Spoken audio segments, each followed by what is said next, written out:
Terima kasih, Lieutenant. Ya, kita hormati Bupati, sebelah anggota DPRD yang terhormat.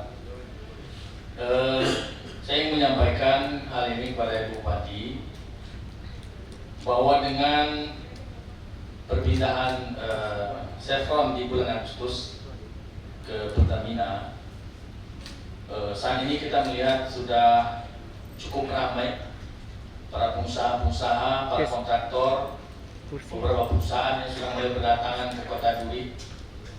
Jadi ini perlu kita sikapi dengan cepat.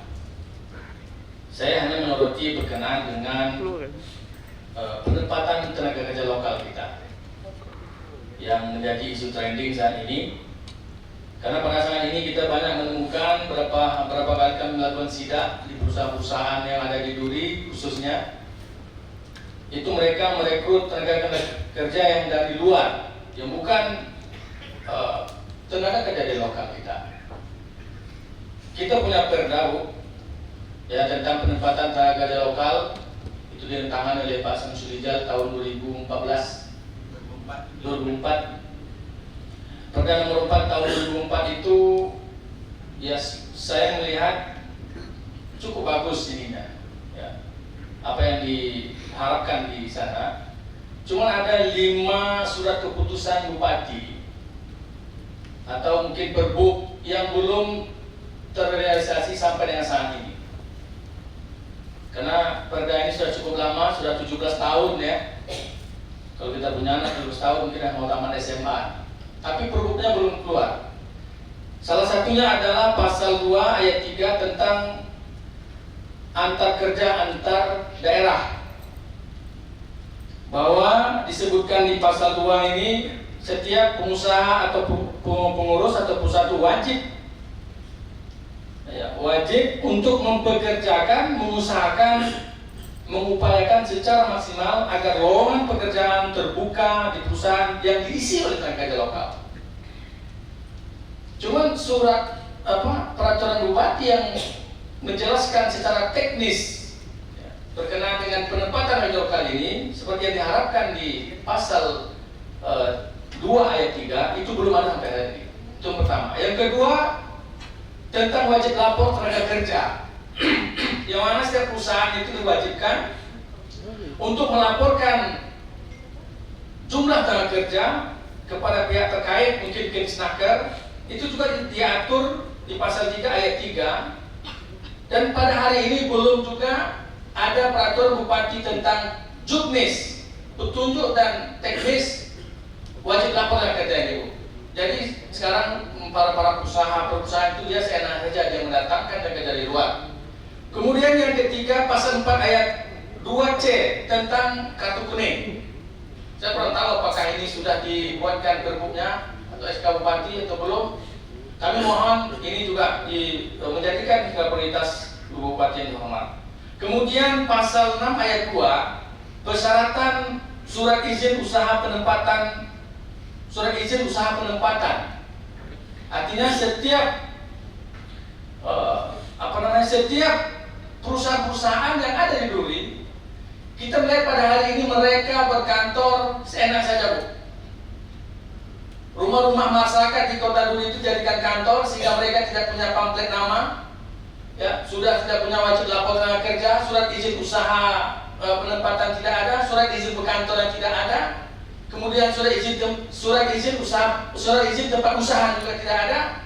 Jadi mereka tidak ada menghasilkan PAT buat kita melalui distribusi WLTK ini, melalui surat izin usaha itu.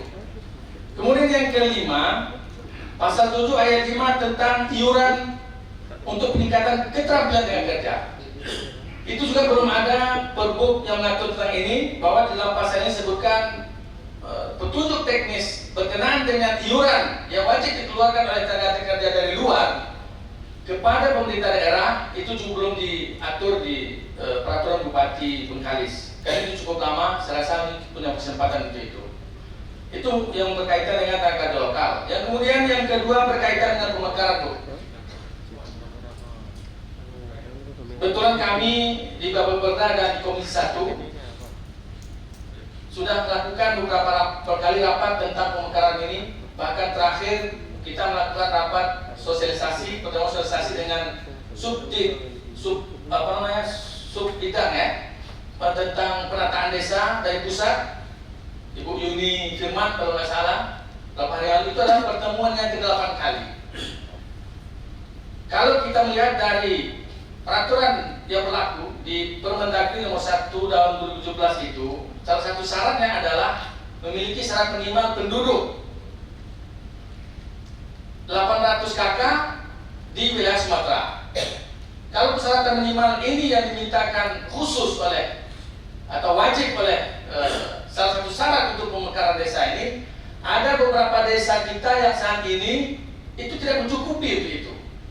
Maka berlaku di pasal 7 di Permendagri nomor 1 2017 ini adalah ada perlakuan khusus. Kalau kita melihat di kecamatan di Kabupaten Bengkalis ini adalah daerah kawasan-kawasan yang secara menyeluruh memiliki perlakuan khusus. Di Duri kita disebut dengan kawasan strategi nasional, betul nggak? Ya. Kemudian di Rupak tadi ada 4 sertifikat yang saya sebutkan, KSTN, KSNT, kemudian Log Free, dan kemudian perbatasan dengan negara luar. Nah, kami minta dengan jumlah usulan pemekaran desa yang kami ajukan lebih kurang 53 desa, kemudian ada 5, mungkin bahkan sampai lebih daripada itu pemekaran kelurahan. Kami mohon dukungan daripada Bu Bupati untuk meyakinkan pemerintah pusat bahwa pemekaran desa ini sangat penting buat kita. Yang tujuan adalah untuk pemerataan pembangunan, untuk mempermudah pelayanan publik dan peningkatan ekonomi masyarakat kita.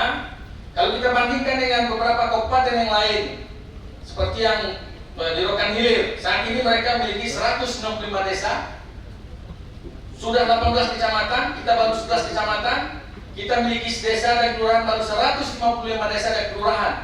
Sementara Rokan Hilir atau daerah-daerah lain, kota lain, kalau kita bandingkan dengan Bengkalis, mereka itu bagian daripada dulu Kabupaten Bengkalis.